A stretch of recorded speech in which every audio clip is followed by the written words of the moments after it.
Hello everyone and welcome back to the CO2 Rundown. I'm your host Chad Owens. Happy Monday. I hope you guys had a great weekend. It was a fun-filled one for me. Got a chance to surf and, do my relaxation, recovery, reset. I encourage you guys to do so every single weekend. So whatever that means for you, hey, if it's just chilling at the house all day long, catching up on some shows, that's fine too. But I do encourage you to get a little bit of activity or something, get moving. But anyway, we about to get moving because we got an exciting show for you guys. As always, let's dive on in to the CO2 Rundown.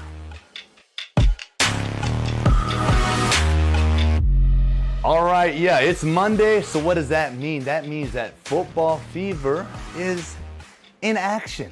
Okay, you got to go get yourself a football fever ballot in the Honolulu Star-Advertiser newspaper. Fill it out, right? Make your picks, and then turn that thing in to Select Long's Drugs by Wednesday. All right, compete with myself, the rest of the panelists for a chance to win $500 cash. Each and every week, that's up for grabs, and at the end, there's gonna be a grand prize, a big green egg Kamado grill. You definitely want to be in the running for that. Shout out to our football fever sponsors, Mercedes-Benz of Honolulu, Hawaiian Telecom, and Long's Drugs for making this possible. Go get your picks in. Wow, it's been almost 2 years since we've last seen an OIA or had an OIA type game. And the Kahuku Red Raiders, although it was just a scrimmage with Kamehameha, it was their first in almost 2 years. And just to have that, the players are saying that it's just that was a big win in itself. Just being able to get out there and compete, and shout out to Kamehameha, and all those coaches and that staff and that team for in the midst of their season to come out and fulfill a request by Kahuku. And granted, Kamehameha held out the majority of their starters. But hey, it gave their backups and other players an opportunity to go out there and compete. And they serviced an OIA team that hasn't played in almost 2 years. And that's just one team. The entire OIA is gearing up to get back going again. And that's what I'm excited about. I wish that it would start at the same time. To me, that's what's only fair. And that's the way it should have been. Right? I keep saying this in regards to this entire, pandemic. It's all about just people want fairness.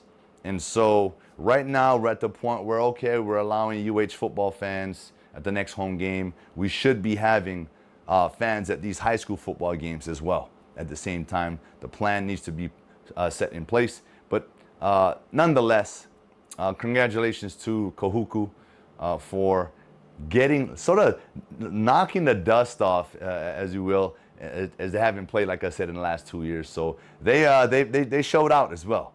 They showed out, and so this is going to be a very exciting OIA season. And hopefully, at the end of this thing, we still got time to put forth like a state tournament. So I'm excited. I love football, and I know that we are all excited to see the OIA back running again. Huge upset in the college football ranks over the weekend. Texas A&M defeats #1 Alabama in a game-winning field goal, and it was a game that Alabama was down by multiple scores in the first half, battled back in the second half to make it a game, but in the end, Texas A&M pulled off the upset at home, and the place went crazy.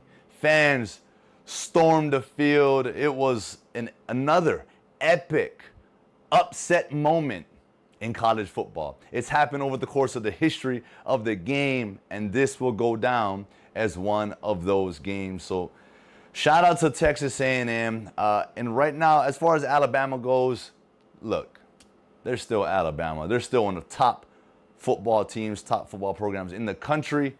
I'm not sure how the end will play out, but they're still going to have an opportunity to play for the national title.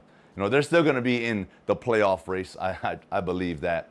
And so, but not to take away some shine from the Texas A&M Aggies. Congratulations. Take that win. Huge for the program. But you can't hang your hat on that.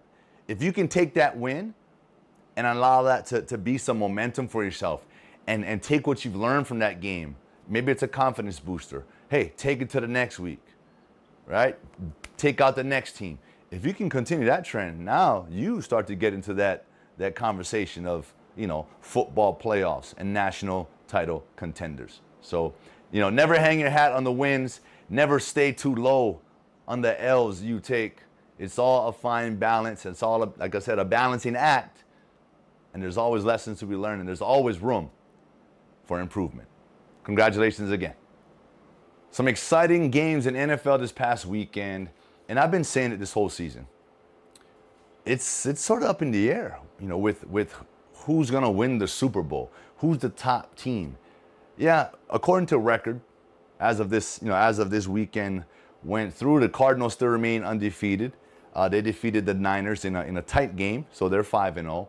You got the Bills, who absolutely, in my opinion, crushed and dominated the Kansas City Chiefs.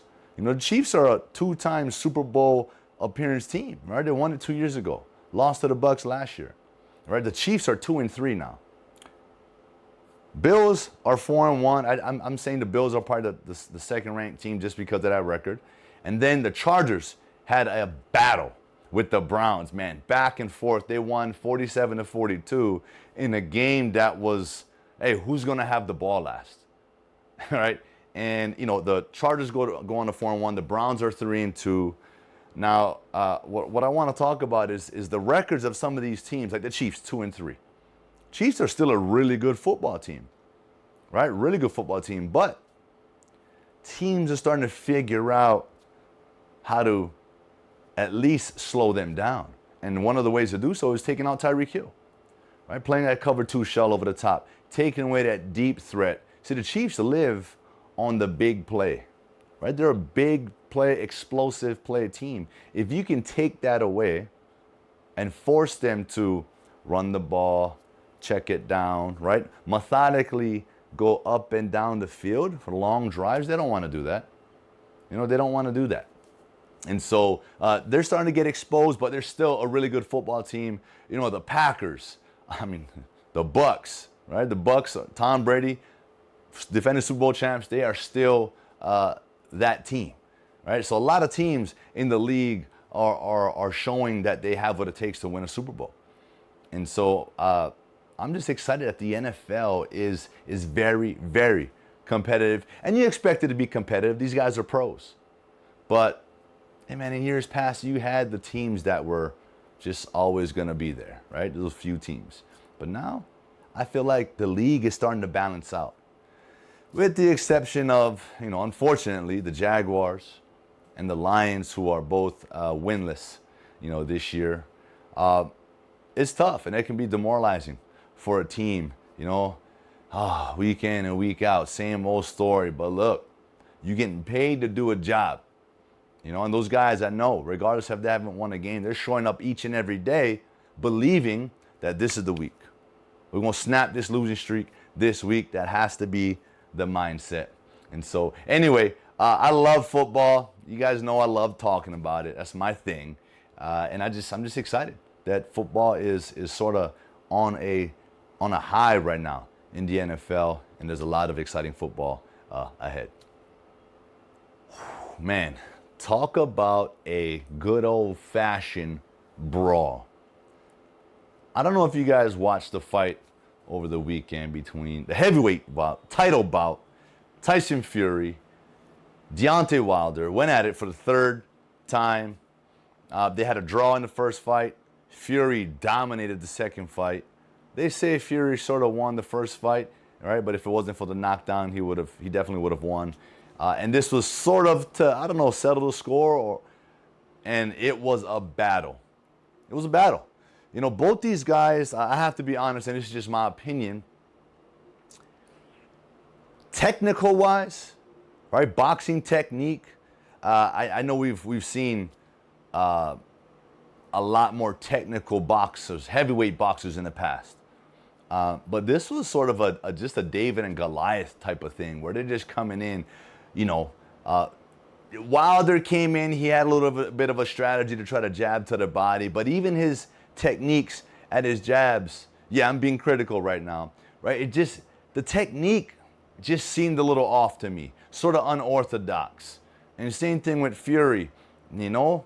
But Fury is a little more technical of a boxer than Wilder was, but he didn't, in my opinion, Fury didn't use those head feints and those subtle head movements as he did in the second fight, which when he looked extra crisp, right? He looked a lot more snappy, right? This one, it's maybe Fury just wanted to fight, right? He just wanted to have a good old-fashioned brawl, and that's what it was. It went back and forth. And it wasn't until in the 11th round where Tyson Fury, you know, finally TKO'd Wilder. But look, it was a fight that just, yeah, they're talking about it as, oh, it's going to go down in history as one of the greatest fights in the heavyweight division. In boxing, Tyson Fury, one of the, you know, greatest heavyweights of all time. I don't know. I don't know about that. There's a ton, man. You know, you got Lennox Lewis, obviously Mike Tyson, even, shoot, Holyfield got up there, right? You have, man, Riddick Bowe, you know, George Foreman.